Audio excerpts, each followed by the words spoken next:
As far back as I can remember, the old woman has lived under the stairs. She doesn't really bother anyone most of the time. She's one of those people that just goes about her business, but never really has any business.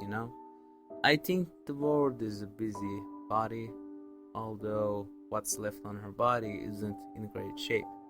My earliest years were pure bliss. We lived in a palatial estate with two-story windows that overlooked a bubbling brook or mighty flowing river. Depending on the season, everything was perfect. At first, things started to go worry when I realized that not everyone had an old woman living under the stairs. When I was younger, my mom and dad refused to talk about the old woman except to set down every strict rules. They made me write them on a small chalkboard in my room again and again. 1. Never talk to the old woman under the stairs. 2. Never tell anyone about the old woman under the stairs. 3. If you see the old woman staring at you and her left eye is twitching, hop on your left foot until she looks away. 4. Never ever give the old woman a gift. 5. Do not call the old woman grandma. Like any other kid, I was curious, but my parents were always good to me, and I had no reason to believe they would ever lie. When you're a kid, your parents walk on water. Things change when you get older. As I grew, I got bolder and more curious. I started asking more questions, but I never deviated from the rules. My parents had little tolerance for that and fewer answers. I thought, looking back on it, they were as perplexed as I was growing to be. Still, I'm not one to be bucked by the rules. Instead, I started to take notes. I was a journaler, obviously, scribbling down any bit of information I thought future me would need to remember. I had amassed a library of my own tomes, spinning narratives about the slightest thing that caught my eye. But the bulk of the entries, unsurprisingly, were about the old woman. Over the course of several years, and possibly as sad comment on my detective skills, I only noticed 3 things. 1. The old woman never spoke English, aside from the name Mabel. 2. The old woman never came out of under the stairs at night. 3. The old woman always walked in the same pattern: a turn, 2 slight hops, and 4 shuffles. The third idiosyncrasy was not the easiest to document. Sometimes she would turn left, sometimes right, sometimes she would start on the steps, or make a weird arc. But at the end of the day, the 7-step pattern was doomed to be repeated itself. I'm not sure if it controlled the rhythm or if it possessed her. Throughout my investigate journalist phase was a successful career writing for an audience of 1. I would probe my parents about her, the house, anything. No, the house is not haunted. No, it's not built on an Indian burial ground. No, your father and I are not in a coven. And to be fair, the house was constructed in the late 60s, and no one that I knew of had died there. So the mystery remained, and as I grew older, I could tell my parents were increasingly worried that I would break a rule, my mother more so, as she constantly nagged me. And if we're being honest, I sure as hell wasn't going to tell anyone about this creepy old woman, nor was I going to give her a gift, and she sure as hell was not my grandma, both of whom had passed away before I was born.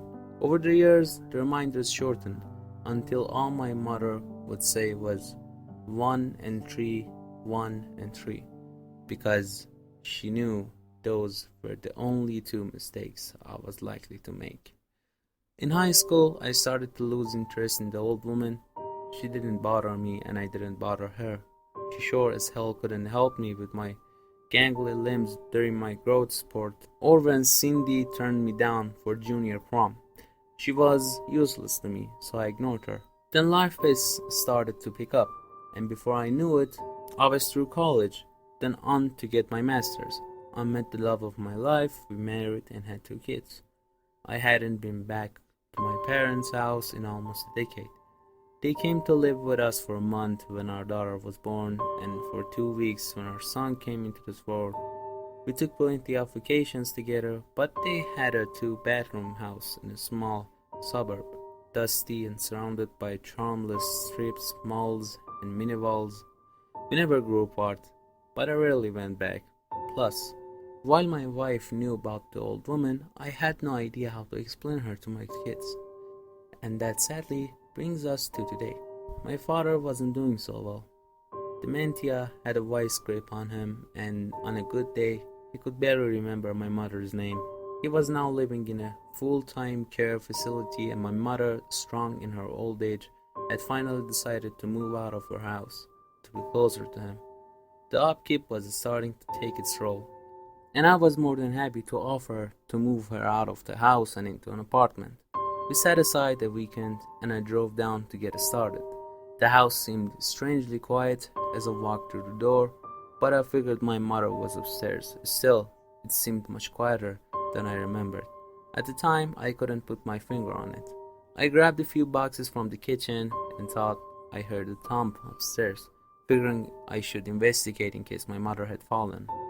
I sped nervously around the corner to the stairs, boxes still in hand. Turning the corner dangerously fast, I came face to face with a nightmare of scratched skin, blackened teeth, sagging jaws, and a twisted sneer.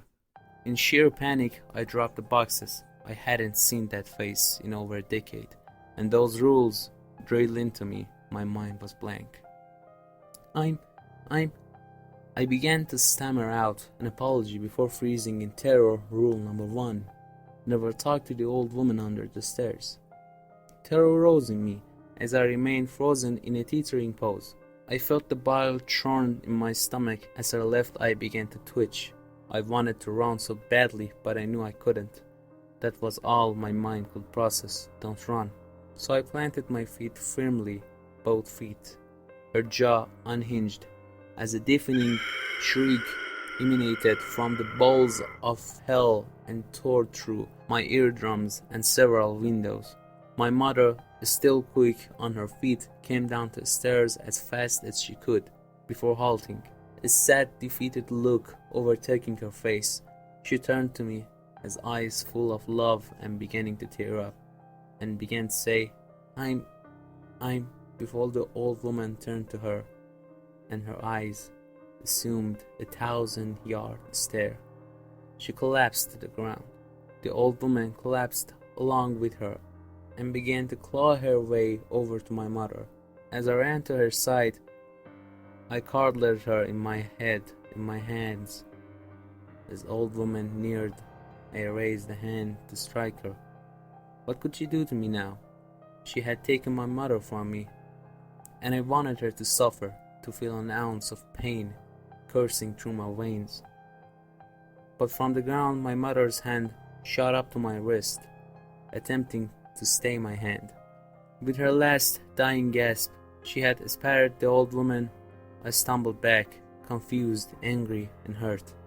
My vision was troubling, as the old woman put a hand to my mother's cheek. She started to writhe, twisting and churning and forming to the most bone-crunching, unnatural shape until her body began to snap.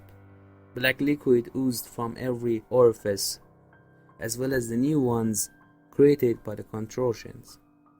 It dripped from her frail body and seeped into my mother. My head spun, and within seconds I hit the ground hard.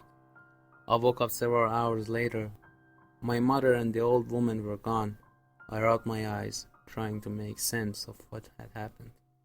I prayed it was a dream, but I know it wasn't. I pulled the chair up to the kitchen table and sat down to collect my thoughts. Going over those last moments right before I passed out, I remember something flashing across the old woman's face. For a brief moment, it was not the disgusting skin stretched.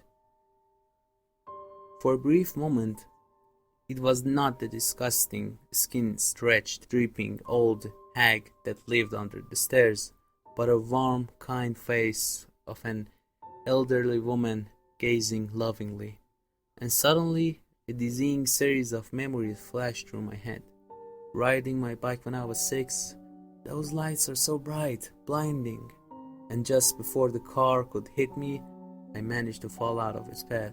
I barely registered the hand yanking the back of my shirt. Swimming in the ocean on vacation in Mainland with my parents when I was 13, swimming out a little too far, swimming into danger. I felt the rush of the current on my hand as it sliced through the deadly water.